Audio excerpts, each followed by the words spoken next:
Hello friends, welcome to the higher module on institutional management for entrepreneurship. This module has got 8 units and this is the very first unit which is on entrepreneurial competency mapping and business opportunity identification. In this video we shall be covering the very first part of this specific unit.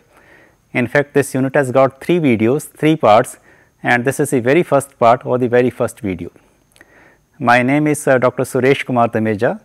I am working as a professor and head of the Department of Entrepreneurship Development and Industrial Coordination at NITTER, which is National Institute of Technical Teachers Training and Research, Chandigarh.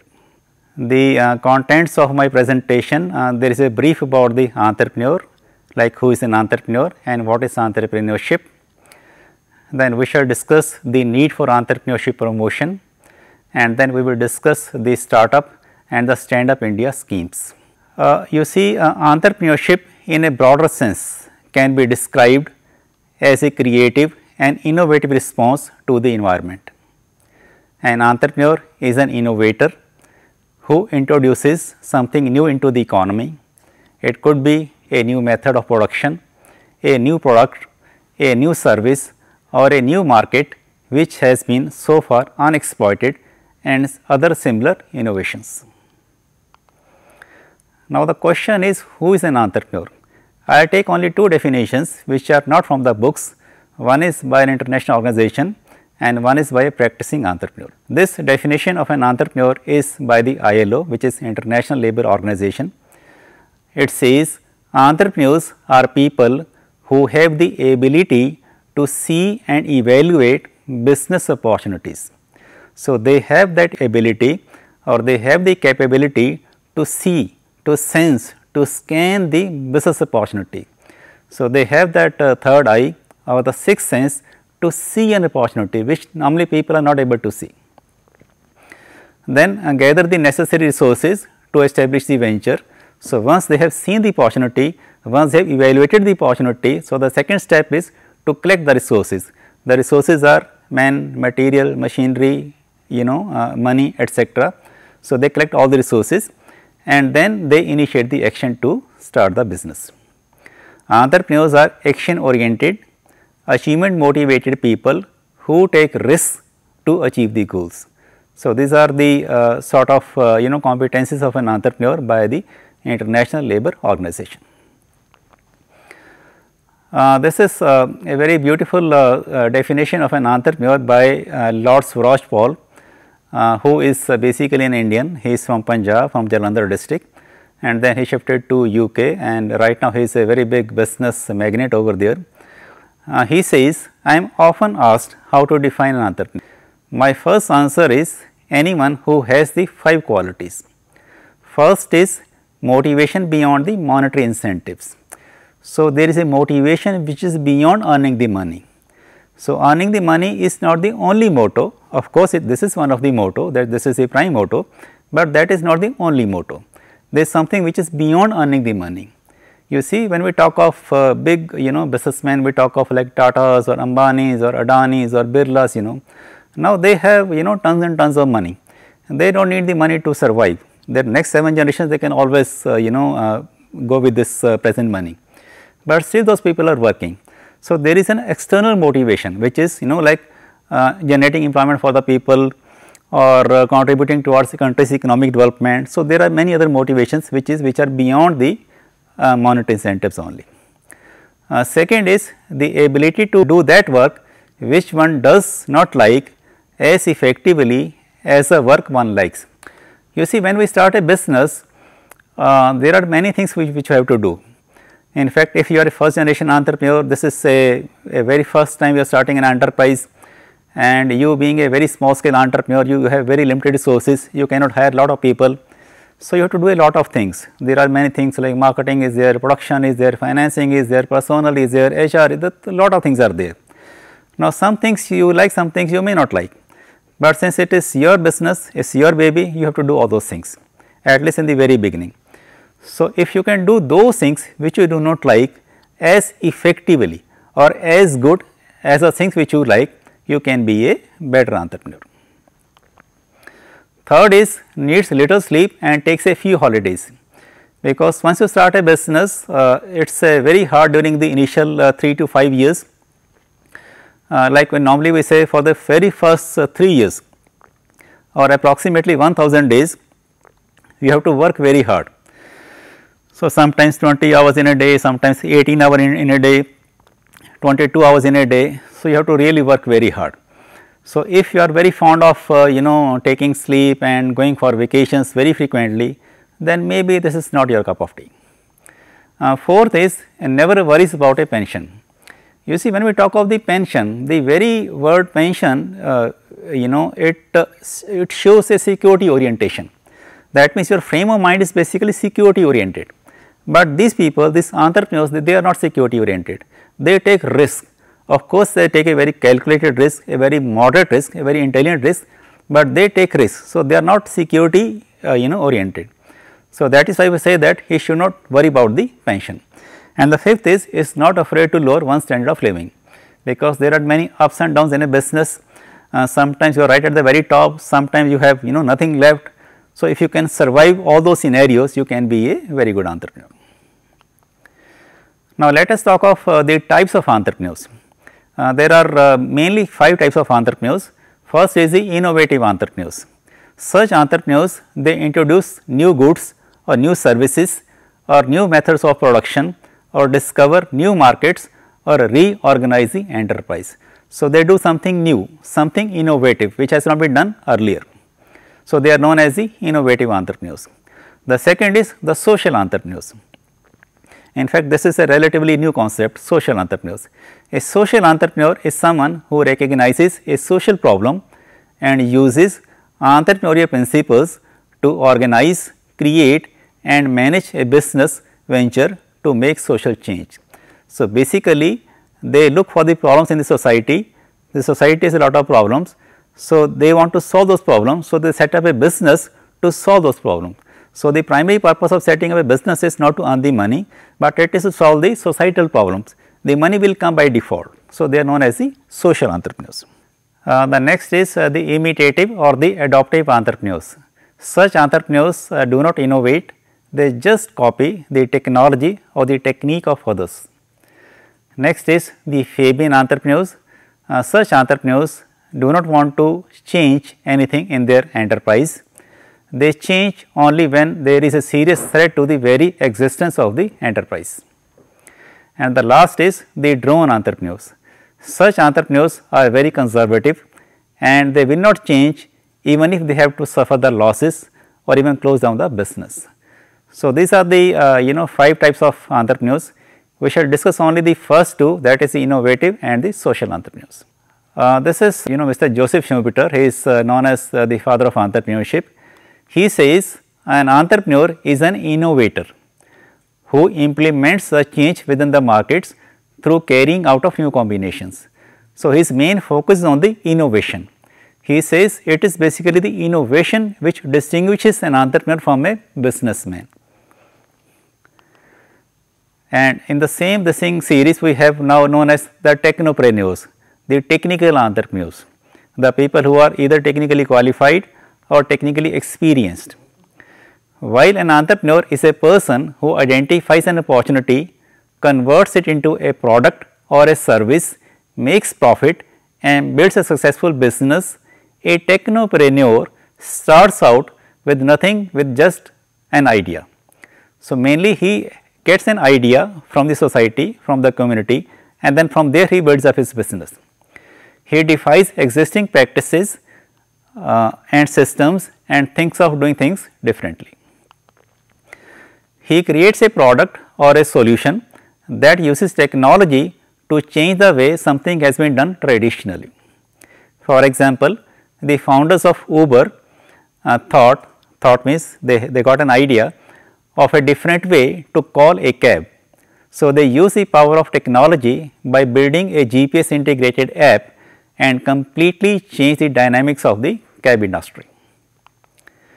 So, technopreneurship generally begins with the customer's experience and works backwards to arrive at the technology to provide a better customer experience. Instagram, for example, was born out of the customer's need to not only take pictures, but also to post them or share them on a real time basis. So, similarly, we have the Facebooks and Messengers and WhatsApp and Telegram. These are all basically prepared by the technopreneurs. So, technopreneurship is a new breed of entrepreneurship.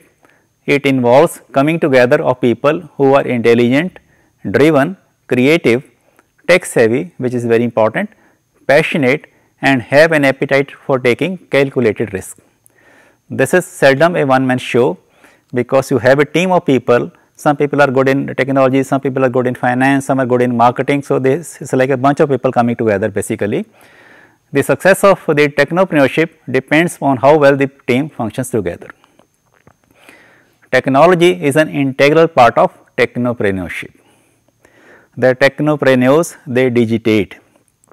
Digitate means they do the digitization, they do the disruption from the normal practices. They think big but start small, they strategize with tactics, they test prototypes, they implement, they sprint with success, and finally they scale up.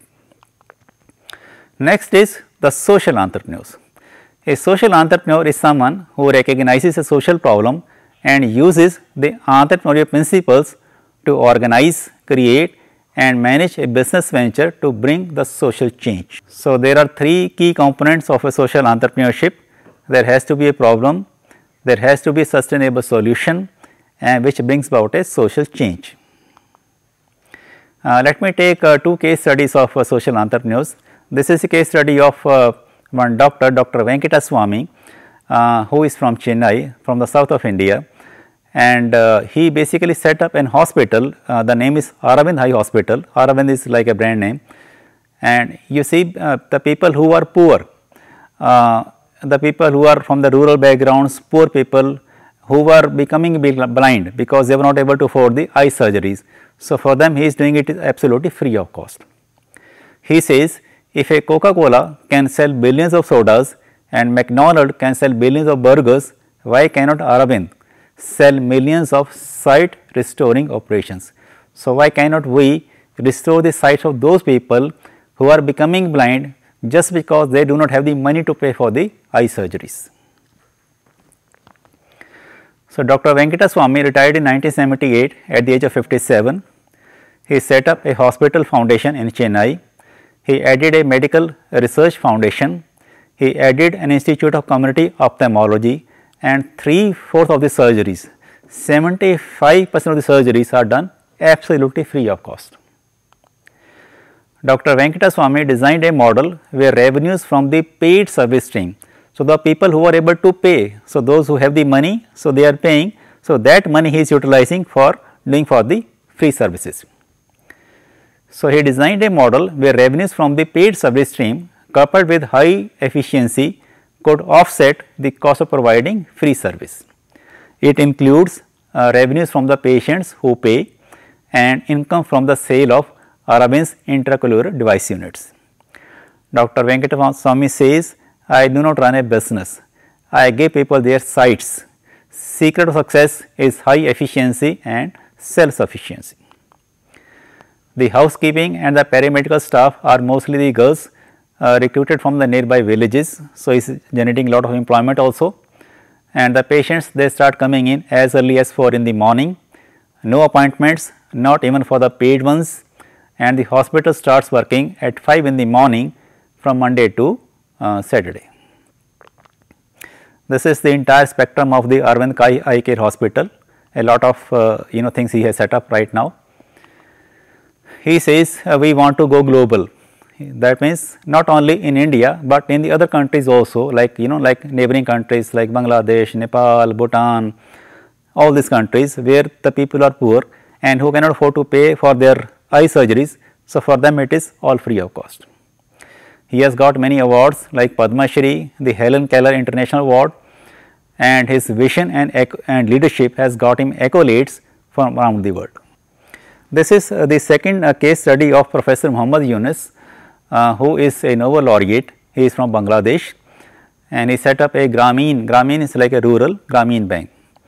You see in Bangladesh, in fact now Bangladesh is coming up in a very big way, in a very nice way, but around 20 years back, 15-20 years back, it was a very poor country, and the rural women, they were very poor, and if they want to do a small business, a micro business or a tiny business, so they need the money. So when they go to a bank to take the money, the banks will always say no, because the banks want some security, and these ladies do not have any security, neither money nor any property, nothing is there. So the banks, they were refusing. So then Professor Muhammad Yunus, he said, okay, you come to me, you take the money from me, take the money from me, no security is required, just take the money, start your business, and then start repaying me the money. So that was the basic model. So he was honored with the Nobel Peace Prize in 2006. He helped poor rural women of Bangladesh to stand on their own feet by setting up micro enterprises. Previously he was a professor of economics, and he has written books also, like Banker of the Poor, Grameen Bank. Grameen, as I said, is like a rural bank, and creating a world without the poverty. Now let us go to the next part of my presentation, which is the need for entrepreneurship promotion. Why do we need to promote entrepreneurship? There are two reasons. The first is to reduce unemployment or the underemployment. There is a lot of unemployment in the country, lot of underemployment, more than the unemployment, there is underemployment, and just to remove that, we want to promote entrepreneurship. The second is to promote the economic development of the country. In fact, if we talk of the poverty exists everywhere, and it is a big challenge. If we see our country, in our country we have around more than 20% of the population which is below the poverty line. If they are not able to earn, let us say, $2 per day. I was in the Philippines for 3 years, and there around 40% people are below the poverty line. So you see, there is a lot of poverty in this all Asia Pacific region, and it is a big challenge. The United Nations Sustainable Development Goals, they aim to eradicate extreme poverty and the hunger. And the poverty has got a very vicious cycle. You can see on your screens also, like we have a low average income, the income is very low of some people. So when income is very low, there is a low savings and low investments, and then it leads to low pace of capital formation. When you do not have any capital, you cannot buy the latest machinery, so you have the old machinery, and it again leads to the low productivity, and then it again leads to the low average income. It has got a vicious cycle, and this is a vicious cycle of poverty, illiteracy, low technology, and rapid population growth, which is very rampant in Asia Pacific region. So we have a poverty. Since there is a poverty, there is a low level of education, there is a low level of literacy, there is a low level of skills. Now when people do not have any skills or education, they cannot use the technology, there are hurdles in the use of technology. In addition, we have a rapid population growth, and then there is an inadequate output and food, and then again there is a poverty. So this has got a very vicious cycle of poverty, illiteracy, low technology, and population growth, and we need to break this cycle by promoting entrepreneurship. So what could be the solution? The solution could be, if we can promote entrepreneurship or self-employment in the technical and vocational education, that can act as a panacea for poverty alleviation. In fact, if we look to the contribution of the SMEs, the small and medium enterprises, because the basic purpose of promoting entrepreneurship is to promote SMEs or the MSMEs, micro, small and medium enterprises, and these industries, they are contributing in a very big way. If we look at this slide, they provide high employment opportunities at low capital investment. That means by putting in less amount of money in these industries, you can generate more employment. So the same amount of money invested in the large scale sector will have less employment generation. The same amount of money invested in the MSME sector will generate more employment. They harness the local resources and local entrepreneurship. They provide balanced economic and regional development, because you can set up an MSME in any part of the country. So the country as a whole, all the cities, towns, rural areas, everything is getting developed. It helps in reducing unrest and social tension amongst the youth, because the youth who are unemployed, if they can start their own businesses, their own enterprises, so they will be busy, and it will remove their unrest and social tension also. And it creates more innovations in the enterprises. We have research evidences to show that the small and medium sector has more capacity to have more innovations as compared to the large scale sector. This is the contribution of the SMEs in different countries of the Asia Pacific region. You can see these, I have taken a lot of countries like Hong Kong, Japan, Malaysia, Philippines, Korea, Singapore, Taiwan and Thailand, and the SMEs are more than 95%, approximately 98 to 98%. That means, the major chunk is the SME sector and large sector is very less, and the employment generation is more than 70% in all the cases. So, there are 140 million SMEs, that means 14 crore SMEs, some small and medium enterprises in 130 countries, which employ 65% of the total labor force. So, a majority of the industrial labor goes to the SME sector, not to the large scale sector. In the Asia Pacific region, the SMEs contribute 30 to 60% of the GDP and 35% of the region's export. So, this sector is very important, and the prime purpose of promoting entrepreneurship is to promote the SME or the MSME sector.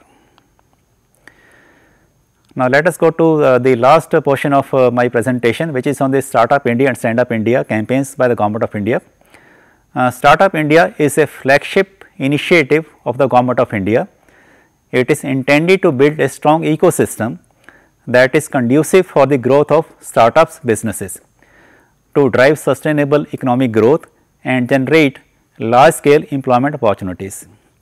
The Government of India through this initiative aims to empower startups to grow through the innovation. Now, what is a startup? Startup means an entity or a business incorporated or registered in India, and there are 5 conditions. The first condition is not before 10 years, not prior to 10 years. So, if a business has been set up within the past 10 years, it can be recognized as a startup. The second is with annual turnover not exceeding rupees 100 crores in any preceding financial year. The third is it should be incorporated as either a private limited company or a registered partnership firm or a LLP, limited liability partnership. The fourth condition is it should not be formed by splitting up or reconstruction of a business already in existence. So, that is not allowed. And the fifth is, which is the most important, is it should be working towards the innovation, development or improvement of the products or processes or services, or the enterprise must have a high potential of employment generation or wealth creation. Now, the next is if you have a startup, what benefits you can get. For availing the various benefits, an entity would be required to be recognized as a startup by applying on a Startup India mobile app or a portal. So, we have got a portal. So, either on the portal or on the mobile app, you can register first yourself, and then you can get benefit of all these schemes. The benefits provided to the recognized startups under the Startup India initiative are: number 1 is self certification. So, a startup can self certify and comply under 3 environmental and 6 labor laws. That means, for 3 environmental laws and for 6 labor laws, you can self certify that you are conforming to the required standards. Second is the tax exemption, income tax exemption for a period of 3 consecutive years, an exemption on capital and investments. The third benefit is easy winding of the company. In case you want to wind up the company, then within 90 days, that means within 3 months, you can wind up the company under the Insolvency and Bankruptcy Code 2016. The next benefit is startup patent application and IP protection. Under this, you can get fast track of patent application, and you can get up to 80% rebate in filing of the patents. Next is easier public procurement norms. So, there is an exemption from requirement of earnest money deposit and exemption from the turnover and experience requirements in government tenders.